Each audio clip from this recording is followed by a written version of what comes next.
জয় যিশু। প্রথম পাঠ আদি পুস্তক ৩৭ অধ্যায় ৩ থেকে ৪ পদ, ১২ থেকে ১৩ পদ এবং ১৭ থেকে ২৮ পদ। যোসেফ খ্রিস্টের পূর্বছবি। তাকে তার ভাইরা বিক্রি করে দিয়েছিল। যোসেফ তার পিতা ইসরায়েলের বৃদ্ধ বয়সে জন্মেছিল বলে যাকব তার অন্যান্য পুত্রের চেয়ে তাকে বেশি স্নেহ করতেন। তাই যোসেফের জন্য তিনি ছোঁচের কাজ করা একটি জুব্বা তৈরি করিয়ে দিয়েছিলেন। কিন্তু ভাইরা যখন দেখল তাদের পিতা তাদের সবার চেয়ে যোসেফকে বেশি স্নেহ করেন, তখন তার প্রতি তাদের এতই হিংসা হলো যে তার সঙ্গে ভদ্রভাবে কথা বলাও বন্ধ করে দিল তারা। একদিন ভাইরা যখন সিখেম অঞ্চলে পিতার মেষপাল চড়াতে গেছে, সেই সময়ে ইসরায়েল যোসেফকে ডেকে বললেন, তোমার ভাইরা তো এখন সিখেমে মেষ চড়াচ্ছে, এসো এবার আমি তোমাকে তাদের কাছে পাঠিয়ে দিই। তাই যোসেফ তার ভাইদের খোঁজে এগিয়ে চলল। তাদের সে খুঁজে পেল দোথানে। তারা তাকে দূর থেকে দেখতে পেল। সে কাছে এসে পৌঁছানোর আগেই তারা তাকে মেরে ফেলবার ষড়যন্ত্র করল। তারা নিজেদের মধ্যে বলাবলি করতে লাগলো, ওই যে ওই স্বপ্নদর্শী আসছে, এই তো আমাদের সুযোগ, এসো আমরা ওকে শেষ করে ফেলি আর এখানকার কুয়োগুলোর একটার মধ্যে একে ফেলে রেখে যাই। পরে বলবো কোন বন্য জন্তু ওকে খেয়ে ফেলেছে। তখন দেখা যাবে কোথায় থাকে ওর ওই যত স্বপ্ন। কিন্তু বড় ভাই রুবেন এ কথা শুনে যোসেফকে তাদের হাত থেকে বাঁচাবার জন্যে বলল, না, ওকে আমরা প্রাণে মারব না। সে আরো বলল, তোমরা রক্তপাত করো না, ওকে বরং মরু প্রান্তরের ওই কুয়োটার মধ্যে ফেলে দাও, কিন্তু ওর গায়ে তোমরা হাত তুলো না। রুবেনের উদ্দেশ্য ছিল যোসেফকে সে ভাইদের হাত থেকে উদ্ধার করে পিতার কাছে ফিরিয়ে নিয়ে যাবে। যোসেফ যখন তার ভাইদের কাছে এসে পৌঁছল, তখন তারা তার সেই ছুঁচের কাজ করা জুব্বাটা তার গা থেকে খুলে নিল। তারপর তারা যোসেফকে নিয়ে গিয়ে সেই কুয়োর মধ্যে ফেলে দিল। কুয়োটা তখন শুকনো ছিল, তার মধ্যে একটুও জল ছিল না। তারপর তারা খেতে বসল। এক সময়ে মুখ তুলে তাকাতেই তাদের চোখে পড়ল একদল ইসমাইলীয় মরুযাত্রী বণিককে। তারা আসছে গিলিয়াদ দেশ থেকে। তাদের উটের পিঠে রয়েছে দামি গদ, সুরভি মলম ও গন্ধ নির্যাসের বোঝা। ওসব তারা নিয়ে চলেছে মিশর দেশে। জুদা তখন তার ভাইদের বলল, আমাদের ভাইকে মেরে ফেলে তারপর খুনের ব্যাপারটা চাপা দিয়ে কি বা হবে? এসো আমরা ওকে বরং ওই ইসমাইলীয়দের কাছে বিক্রি করে দিই। আমরা যেন ওর গায়ে হাত না তুলি। হাজার হোক ও তো আমাদেরই ভাই। ওর সঙ্গে আমাদের একটা রক্তের সম্পর্ক তো রয়েইছে। জুদার ভাইরা এতে রাজি হয়ে গেল। কয়েকজন মিদিয়ানীয় বণিক ঠিক সেই সময়ে সেখান দিয়ে যাচ্ছিল। তারাই যোসেফকে ওপরে টেনে তুলল, কুয়োটির বাইরে তুলে আনল। তারপর তারা তাকে ইসমাইলীয়দের কাছে 20 শেকেল রূপোর দামে বিক্রি করে দিল। আর এরা তখন যোসেফকে নিয়ে চলল মিশর দেশে। প্রভুর বাণী। ঈশ্বরকে ধন্যবাদ। সাম সঙ্গীত 105 অধ্যায় 16 থেকে 21 পদ।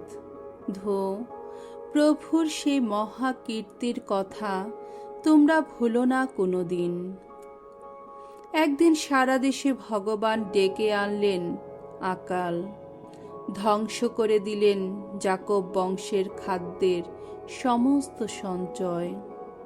তাদের আগে একজনকে পাঠিয়ে দিলেন তিনি। সেই যোসেফ দাসরূপে বিক্রি হলেন। বেড়ি পরিয়ে ক্লিষ্ট করা হলো তার দুটি পা।